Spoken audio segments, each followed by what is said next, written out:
everyone. I'm Dee Rondinella, Coordinator of Technology Training for the Stark County District Library. Today's project is creating a pillowcase. I have two examples in front of me. The first one is the one that we're going to build today, and it has a top and a bottom, and it has a ribbon to it. You're going to notice that it is the same color on the top and the bottom. Over here I have one that's made out of flannel, and you can see that I've given it a decorative top, a solid ribbon, and then I gave it a fun base or bottom of the pillowcase. So let's go ahead and let's get started. I'm going to go over and get my fabric, and we're going to talk more about the length and the width. Alright, I've brought my fabric over, and I've actually done my cutting first. So let me tell you what I did. I put it onto my mat, and I measured mine out to be 27 inches because I like mine to be just a little longer than the average size standard pillowcase. I also cut out my 2-inch ribbon. I have folded it and creased it already, and I have cut out a 10-inch topper. And if you look, you can see that they're already starting to go together. What we're going to do now is we're going to pin them together. Pinning is extremely important. Before you pin, you should iron your fabric and get it ready to go. Mine is already pressed, so I'm going to open it up, and I'm going to put the body of it aside for the moment, along with the ribbon, because I'm going to talk about the cuff. When it comes to the cuff, it becomes the master.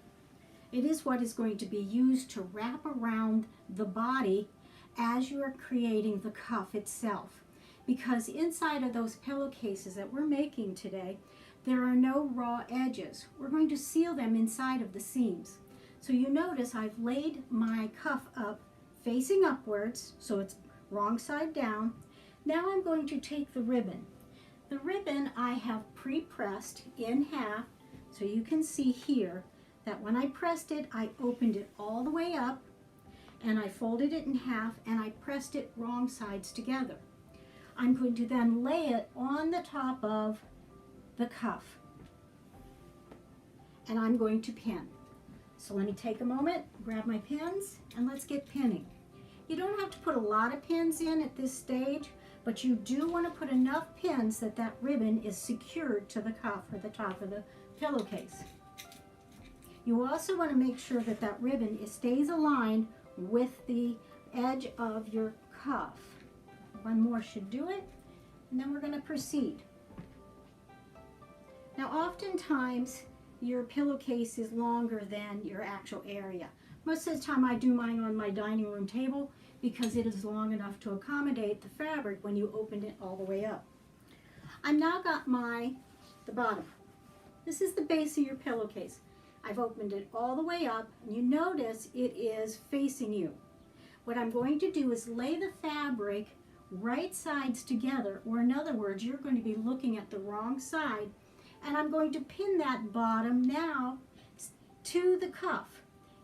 You're going to be sandwiching the ribbon inside of the cuff and the bottom. So let me pin, and again, making sure I'm aligning it. And I'm putting a couple of extra pins in this time, because now we have several layers of fabric that we're working with. I do pull out the pins I put in originally, and I do repin those as well. I have to tell you, I've been making many pillowcases, and I still pin. I make mine for gifts. I make them matching the quilts that I make. I also make them for my home use. One of the things my kids like is I keep a pillow on our couch, and every season I change out the pillowcase so that they can curl up with a nice soft comfy pillow. All right, we've got our pinning done. What we're going to do now is make a tube. You're going to take the bottom of the fabric, and only the bottom of the fabric, not the cuff, just the bottom. And we're going to start by rolling it in a tube. If you don't have a lot of space, it's okay to do a little accordion first, and then roll your actual tube up. And you're going to notice I am not taking the cuff along with me when I get there. It's going to remain on the table. If it gets caught up with it, then you have to start over again. All right, I've got a tube, and I'm keeping it approximately 2 inches away from my pins. I'm going to pull it a little closer to me so I can do this. And I'm going to take the cuff and I'm going to wrap it around that tube and I'm going to pin it one more time. There's a lot of pinning. You can become a champion pinner by the time you're done making pillowcases, but it is really worth the effort because that straight seam that you're going to be creating will make your pillowcase look nicer in the long run. All right, now I've got it almost done. I'm going to have to put a few more pins and then I'm going to go over to the sewing machine. And what I'm going to do is I'm going to sew a 1/4 inch seam along this edge and only along this edge. Now make sure, let's review this. You have the cuff that is surrounding the tube and you have encased inside of there your ribbon. Bottom of the cuff, ribbon, the body right there of the pillowcase itself, and that top of that cuff. So let's go over to the sewing machine and let's put that seam in. I'll be right back. All right, I'm back. I've put my 1/4 inch seam in and I'm going to do a little tidying because I like to cut my threads and I like to make sure that there's not a lot of threads hanging around all over everywhere. You're not going to see this seam because it is going to be enclosed or encased inside of itself. Now, we have our tube sewn inside of there. How are we going to get the body out of the actual casing? I'm going to start giving it a pull. This might take me a moment, but all I'm doing is holding the actual cuff in place and I'm pulling that bottom out of there. This is probably one of my funnest parts. I like to watch it come forward and emerge out of the pillow cuff. And here it goes.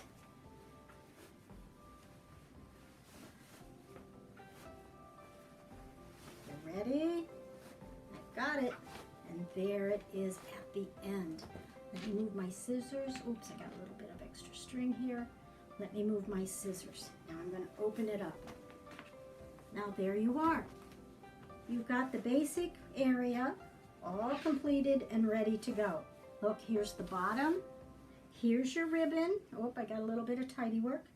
And here's the top. I like to press mine at this stage. I like to give it some tugs and I like to make sure that the seams are in place because as we move forward, that's going to be important. But you're going to see it's opened all the way up. When we come back, because I'm going to walk over and I'm going to press it, we're going to fold this pillowcase in half, just like this. So it looks like a true pillowcase. But we have some work to do on the side. And this part over here is important because we're going to be encasing this raw edge in our final seam. So let me go over and press and I will be right back. All right, I'm back. Let me tell you what I did while I was over there pressing. I put a good crease on the side.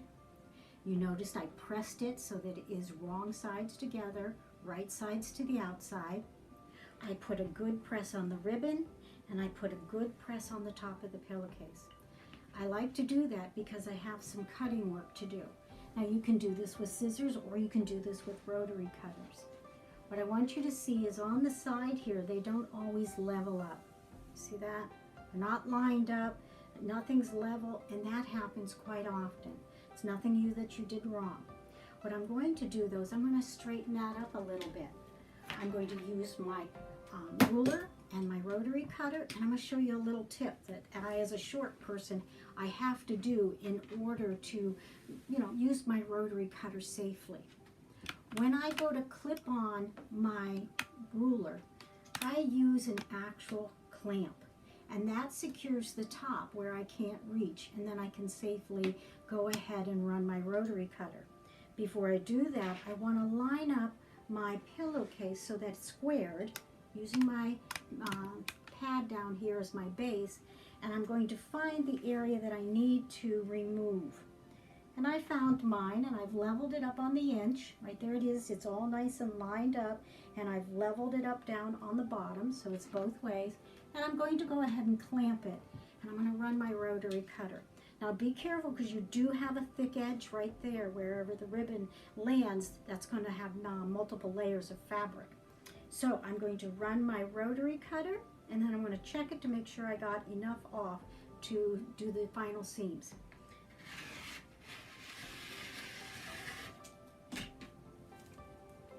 Now if you don't get it to go through all the entire time, some people cut, some people do a second run with the rotary cutter. I'll place it aside, and I'm going to grab my clamp. I'm going to put my ruler aside, close up my rotary cutter, and let's see our work. I do have a little bit left, but that's okay. That's going to be encased in the seam. But if it was a little more than that, I would probably remove that area. Now to encase that seam, it's called a French seam. I've heard it called many things, many different titles, but when I grew up, my mom referred to it as a French seam. And you will sew first with the wrong sides together, and you will make it a 1/4 inch seam. Then what we do is we flip it right side out or inside out, and from there we're going to sew it again on that same area. So I'm going to take this pillowcase over to my machine, and I'm going to sew lengthwise, then I'm going to sew across the bottom, and then I'm going to bring it over and I'm going to show it to you, and then I'm going to flip it inside out or wrong side out, as you're going to see, and I'm going to give it another seam along and across so that you can see what a final product looks like.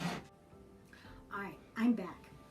I put in my seams, remember, as I said, a 1/4 inch along the side and a 1/4 inch along the bottom. But I do want to mention that I lined up my ribbons front to back to make sure they were nice and level. Now it looks a little strange, and you're thinking, well, how is she going to encase that seam so it's hidden? Well, as I said, I'm going to flip it inside out. Before I do, and a lot of people don't do this, I do this. I actually snip off that corner. I snip it off so there's not a lot of bulk in there when I turn it inside out. So there we go. I turned it inside out, or right side out.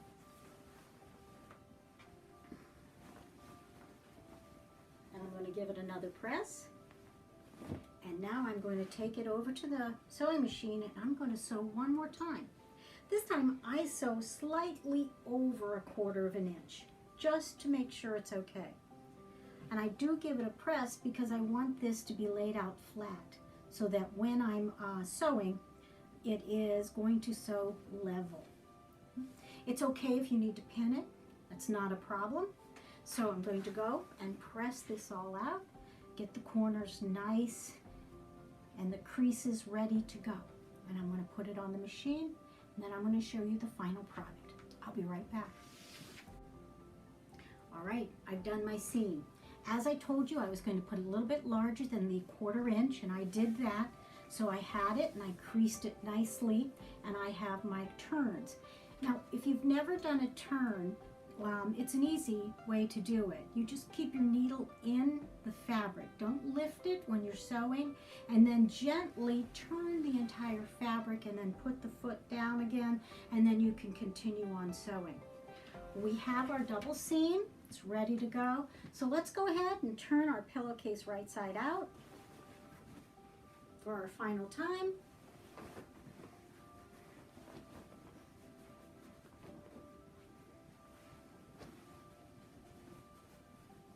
I get those corners out. There they go. And there we are. We have a completed pillowcase. And if you look, the seams are nice and tidy. Everything is hidden and everything is straight, and it's ready to go. You can use it for yourself, or you can give it as a gift. If you have any questions, please contact me at trainer@starklibrary.org.